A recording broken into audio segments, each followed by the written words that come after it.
Welcome sa latest news ni Congressman Busita, mga brothers on the wheel.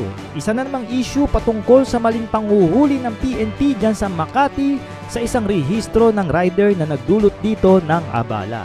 Panoorin niyo mga brothers kung paano ipinaliwanag at ayusin ni Congressman Busita ang pangyayari.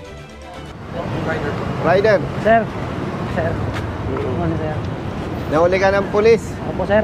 Mabait naman si yung police sir. Hindi pwede yung bait. Kailangan tamang trabaho. Nahuli siya ng pulis natin. Chinarge ng expired. I-research nga rin namin sir eh. Yung expiration niya sir, tsaka yung araw ng last day naman ng Ang tanong ko sa'yo, tama o mali ang huli? may mali po sa pulis sir. Mali talaga, hindi may mali. Mali talaga. Dapat inalam niya sir yung Kaya binibigyan ko ito ng atensyon. Kung hindi natin ma-correct, brother, pwedeng maulit-ulit pa. Actually, nag-send ako ng letter sa PNP suggesting na isuspend po na yung panghuhuli ng pulis sa mga traffic violators. Purposely, mag-seminar muna o ma-refresh. Yes sir. Kasi, especially kapag ang nahuli, ang nagamit ticket ng LTO, Dito sir, wala naman sa OBR lahat. OBR. Ang problema kapatid, yes, OBR lang. Pero pag nahuli mo yung motorista, number one, kung nagtiwala sa pulis na tama ang huli, mumulta siya. Kung mali naman ang huli, mag-contest, absent sa trabaho. Kawawa naman. Paano kung vendor lang? Diba? So, gusto kong i-clarify sa inyo, kapatid. Pag tama ang pulis, kahit kapamilya ko, kaibigan ko, wala akong pakialam. I-correct na natin, kapatid, para pag nag-retire tayo, hayahay ang buhay. Tama ang trabaho. Nakakasira din yan sa sa PNP. Mas marunong pa yung motorista. Ngayon, tanggapin natin na may problema tayo. Sabihin na natin nakakatawa ang PNP, nakakahiya. Pero at least, pag na-correct natin, magiging maayos na yan. Yes Yes sir. Wala pa yung wala pa yung pulis na humuli sa kanya. Opo sir. Antay natin sir. Galing ka sa hearing. Yes, sir. Brother. Pasensya na siya sa abala po. Ganito, no? Yung nahuli mo, Yes, sir. tumawag sa opisina. Yes, sir. Okay? And ang complaint niya, mali yung pagkahuli mo. Brother Matt, yung folder.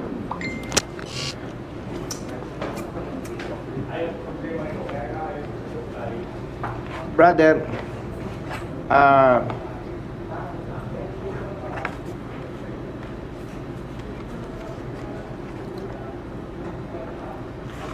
ikaw ang nag-ticket sa kanya, no? Yes, sir.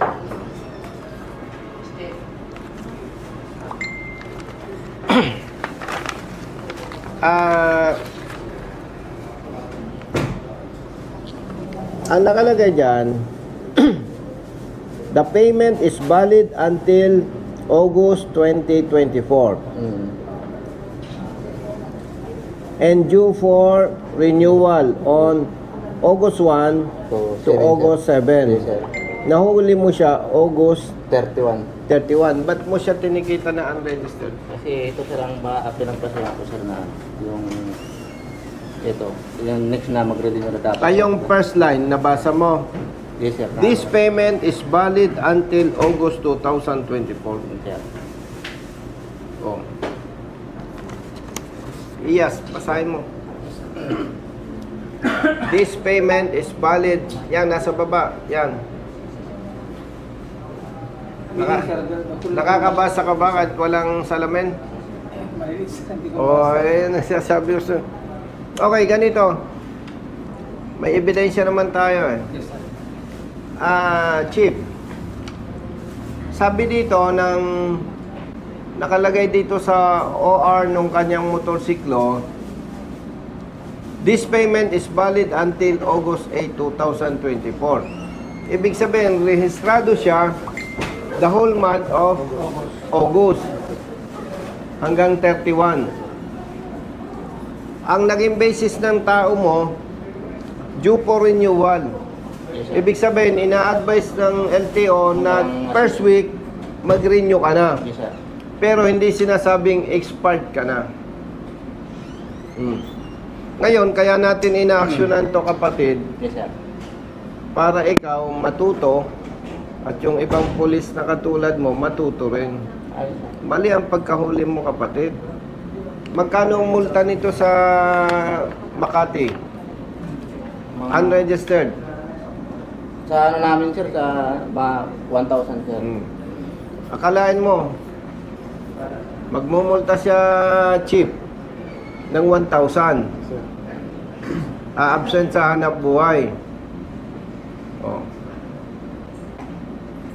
1,000, absent sa hanap buhay. Hindi ko naman pinapayo sa kanya, chief, iyas na mag-contest. Kasi pag nag-contest siya, absent siya sa hanap buhay para mag-file ng complaint. Mag-schedule ng hearing, absent na naman siya. After the hearing, may evaluation pa yon ng mag-iimbestiga. Then, mag-schedule ng release ng resolution. So, 3 days siyang absent. Kung 500 ang sweldo niya, 1,500 mawala. Plus gastos abala. Kung siya ay manager, okay lang. Yung abala, tuloy ang sweldo.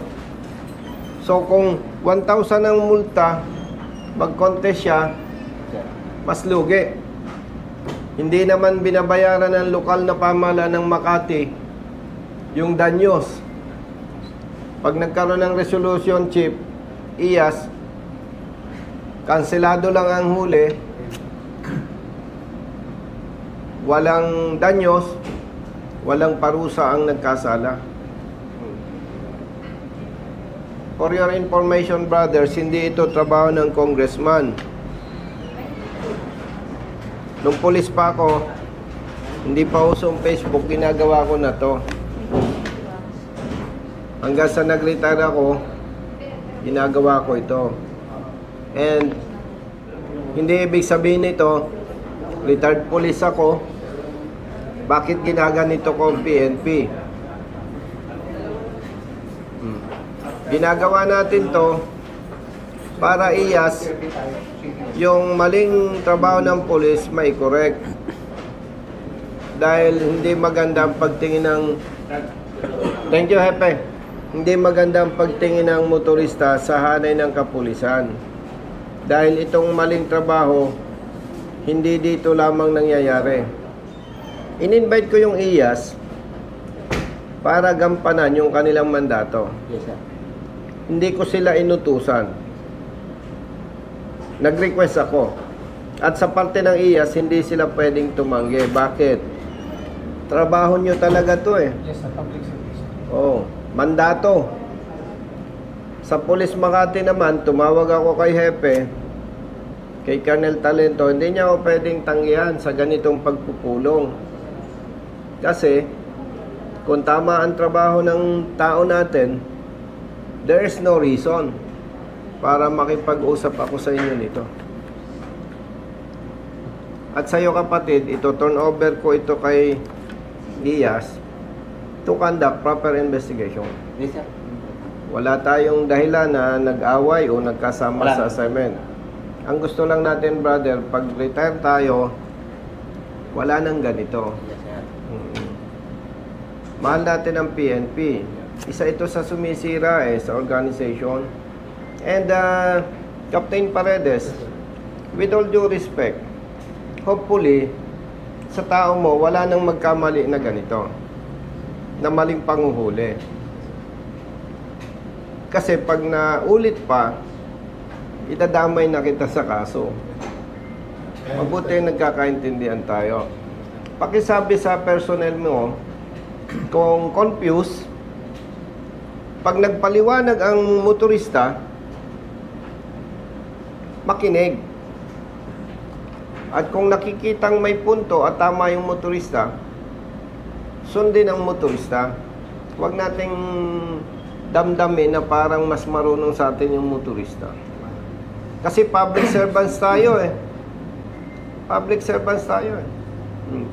And brothers, gusto ko sabihin sa inyo, hindi ko ginagamit yung position ko. Pag may kapamilya ko, kaibigan, nag-name drop, binanggit pangalan ko, pag tama ang trabaho ng tao ninyo, Captain Paredes, tuluyan nyo. Kasi kung hindi ganun ang maging prinsipyo natin na namimili, huwag na lang tayo magtrabaho. And by the way, Captain Paredes, nagkakandak din kayo ng checkpoint, tama? Yes, sir. Friendly advice. Please, huwag kayong mag-checkpoint ng hinuhuli lang motorsiklo. Kasi, pagka ginawa ng tao mo yon, papailan kita ng kaso. Kasi mali yon. Hindi tama yon. Na parang ang pinapakita natin sa publiko, mga riders lang ang pwedeng maging kriminal. Do you think makapagkarga ng 10 kilo ng shabu sa motorsiklo? Do you think ang riders makapagtago ng M16 rifle sa motorsiklo? Hindi. Do you think kayang mag-kidnap ng riders? Ikarga sa motorsiklo? Kaya hindi. O yun. Yun yung malinaw. And of course, especially you, nasa urban area ka, hindi naman tama na lahat paparahin mo. Instinct yan eh. Nakita mo, highly tinted, pwede mong parahin.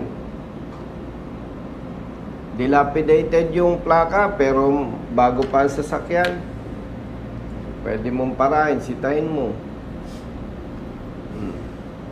Pero siyempre, hindi naman kita subordinate, pero gusto kong ipayo sa'yo, pag maninita kayo ng 4-wheel vehicles, make sure may shoe force ka. Para intimidating. May mga nakalong firearms ka na makikita ng lawless elements para kung may attempt, magdalawang isip kasi ayaw naman natin na madisgrasya ang tao natin. Diba? So, going back, partner, Yes, sir. walang personal issue dito. Yes, sir. Gusto lang natin mai-correct. Yes, sir. Sir. Tinikitan ka lang ba? Opo, nakikita lang sir. Hindi naman kinuspis ka ang lisensya. Yes. Thank you pa rin dahil marunong kayong sumunod. Yes, sir. Sa batas, kapag hindi ka deputized ng LTO, bawal kang mag-confisca ng lisensya. And thank you for that. Sumusunod kayo. Hindi kayo katulad ng enforcer ng Dasmariñas at saka 13 Martires City. Bilang sa daliri ang lokal na pamahalaan na hindi sumusunod sa batas. In addition, may memo ang Secretary ng DILG reminding you na hindi ka pwedeng mag-confisca ng lisensya kung hindi deputized. So, malinaw yon. And, bakit natin ito kailangan ma-resolve? Pag binaliwala mo ito, kapatid, hindi ko sigurado, pero sa ibang lokal na pamahalaan, habang hindi mo tinutubos yung violation mo, palaki ng palaki ang multa. Lagpas na yan sir eh. Oo. Diba? Alam mo yan. At pag hindi mo naman sinettle, yung ibang lokal na pamahalaan may SOP. Sasampahan ka ng kaso. Lalabas ang warrant of arrest. Tama ba? Yes, sir. Tama, no? And lastly, magre-report sila sa LTO.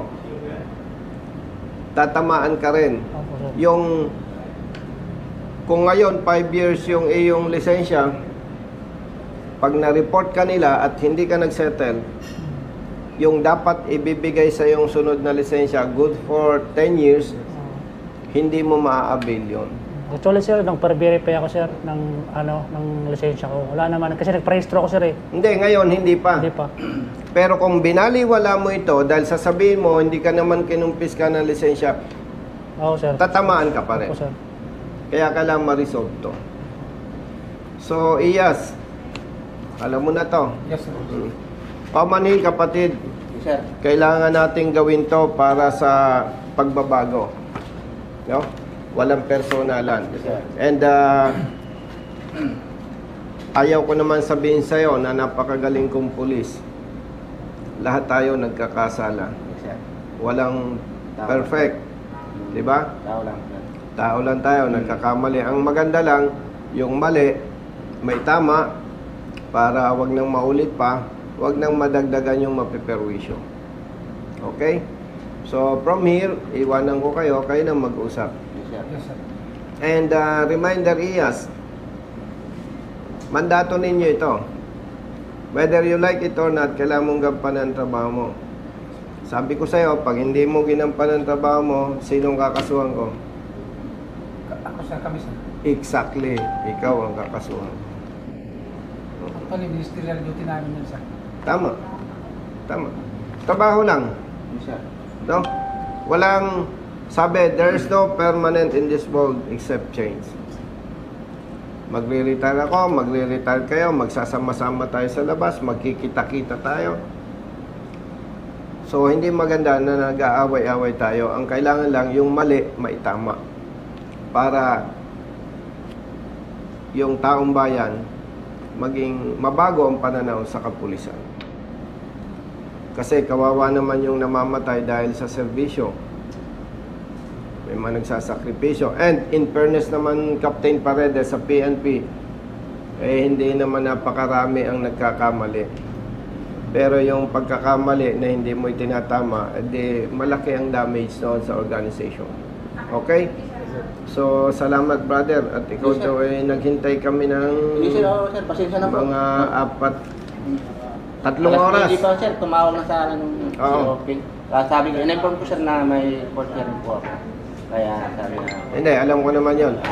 yan. Salamat sa pagsusumbong mo. Kasi Sir. yung kung hindi ka nagsumbong, hindi natin ma-actionan to. Actually, sir, yung pag huli niya sa akin, tumawag ng madaling araw, sir. Di makontak yung parang busy, sir. Di na Maraming sumasag- natawag. Opo, sir. Busy yung... Hindi, kasi kung nakontak mo naman kami, hindi kami makikialam kay Sergeant Esto na parang dinidiktahan namin. Usually, pag tumawag ka at nakausap mo yung aking staff, ang sasabihin sa'yo, Sir, kung ano ang gusto ng polis, sundin mo lang. At pagkatapos ng kanyang trabaho, mag-update ka sa amin. Mali o tama ang polis, huwag kayong makikipag-argumento. Opo. Hindi naman, sir. Kasi, siyempre, pag nakipag-argumento ka na parang ang dating, mas magaling ka sa polis, may pride yan eh. May ibang motorista na papahiya. So, pinakamaganda, tingin mo, mali. Bigay mo lang ang lisensya mo. Kung anong gusto, sundin nyo. Tapos, tawag kayo sa opisina. Para maiwasan yung paglaki ng Sir, problema. kasi may mga pinsan na akong pulis, eh. Kaya, Iiwasan mo na magsalita ng opo. may kapatid ka. Opo. Hindi ko sinabi yun, sir, eh. Yung huli na. Kasi parang nananakot eh. Ay, ang Oo. pulis, hindi mo matatakot, Opo. no? Ubos na ang takot ng mga yan, ha? Okay? Sir, thank you, sir. So, brothers, kayo nang bahala dito. Sir, thank you, sir. Familiar ka sa akin, saan tayo nagkasama? Dito lang ako sa probinsya lang, sir, taga-Samar. Samar ka. Probinsya mo? Surigao, sir. O yan, parehas sa mga yung probinsyano. Samar ka, Surigao ka, di ayusin natin, no? Danau. O, ilang taon ka na sa service? Pa-13, sir. Pa-13. 13. Thank you, sir. Thank you, sir. O, mag-usap kayo. Salamat. Sige, sir. Thank you. Thank you. Iyas. Yes, sir. Thank you, sir. Kayo nang bahala. Nabanggit ko yata kanina kay Hepe, no? Mag-lecture ka sa mga... Ikaw ang witness. Captain Paredes, si Major Bagsik ang witness. Pag may sumabit sa bata mo, trabaho lang. Madadami ka. Okay? Yes, sir. Thank you. Thank you, sir. Wait po kayo, sir. Thank you, sir. Thank you. Ingat po, sir. Brother, you are from IAS or Yes, Makati? yes po, sir. Yeah, okay.